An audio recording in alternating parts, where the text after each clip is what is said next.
우리 부천의 김주혜 청년을 모시겠습니다. 안녕하십니까 애국시민 여러분. 저는 오늘 이 자리에서 여러분께 대한민국의 선거 시스템과 헌법재판소의 심각한 문제에 대해 화가 나서 이 자리에 섰습니다. 선관위는 숨쉬는 것 빼고 다 거짓말인 것 같습니다. 최근 중국 개표원 관련 논란에 대해 선거관리위원회는 중국인이 몇 명인지 통계를 가지고 있지 않다는 어이없는 답변을 내놓았습니다. 이게 말이 됩니까? 선관위는 투명하고 공정하게 해야 할 선거 관리를 해야 하는 기관인데 개표 과정에서 중국인이 몇 명이나 개입했는지조차 모릅니다. 그리고 헌법재판소에 제출한 답변에서는 지금까지 중국 개표원은 은평구에 단 한 명뿐이었다라고 했습니다. 그런데 파이낸셜 투데이가 직접 취재한 결과 선관위는 은평구를 제외한 중국 개표원의 숫자를 알 수 없다라고 말했습니다. 이것은 무엇을 의미합니까? 중국 개표원이 이미 들어왔고 앞으로도 들어올 가능성이 충분하다는 뜻이 아니겠습니까? 중국 간첩은 잡지 않고 나라의 대통령만 잡는다는 것이 말이 됩니까?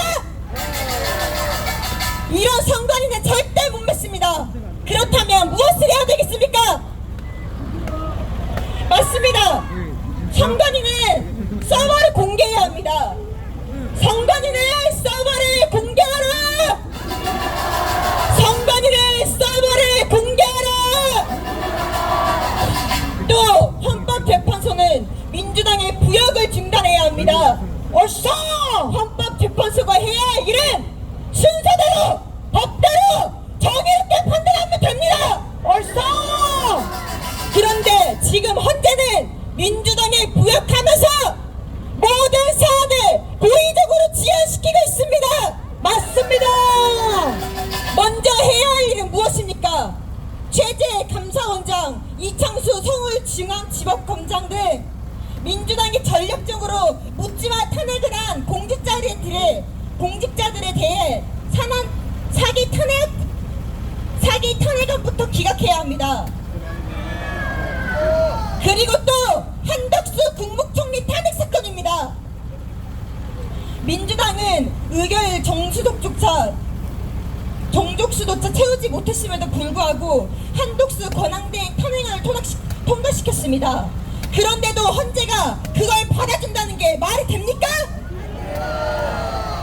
이 사건이 헌재에 먼저 접수됐으니 먼저 처리해야 하는 것이 아니겠습니까?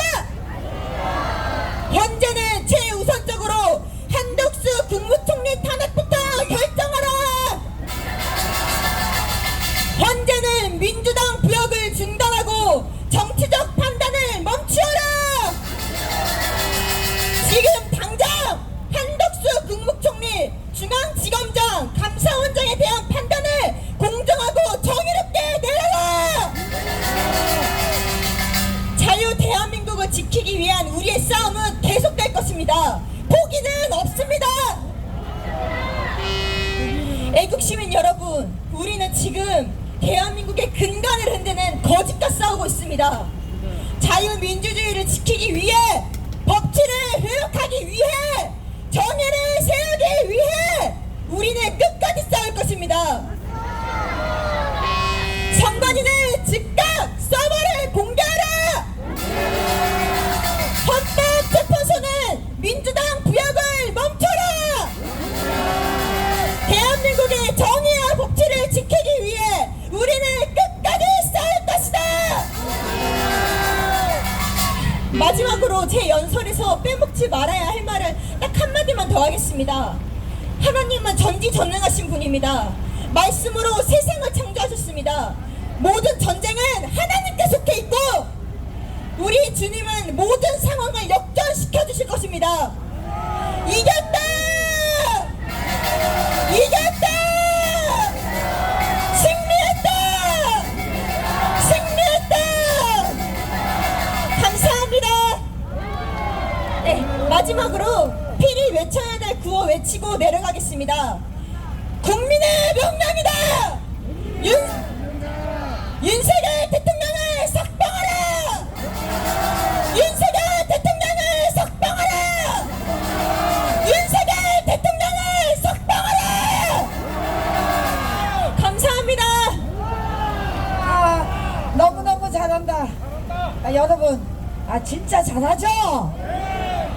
정말 우리가 이 윤석열 대통령 이 계엄령을 선포를 했지만 이 선포가 우리 2030을 깨어나는 것은 물론이고 대한민국의 이 부정선거가 불법 자행된 전 민주당 좌익의 앞잡이 다 드러나게 한 그 결과 이런 젊은 청년들이 이제 광화문에 나오고 우리들을 함께 일깨워서 이 나라를 바로 세우려고 하니 여러분, 이 얼마나 영광스러운 일입니까? 대한민국 만세 아닙니까? 자, 우리 젊은 청년에게 여러분, 앞으로 이 나라를 이끌어갈 큰 기둥이 되라고 우리 함성 한번 보내줍시다. 와!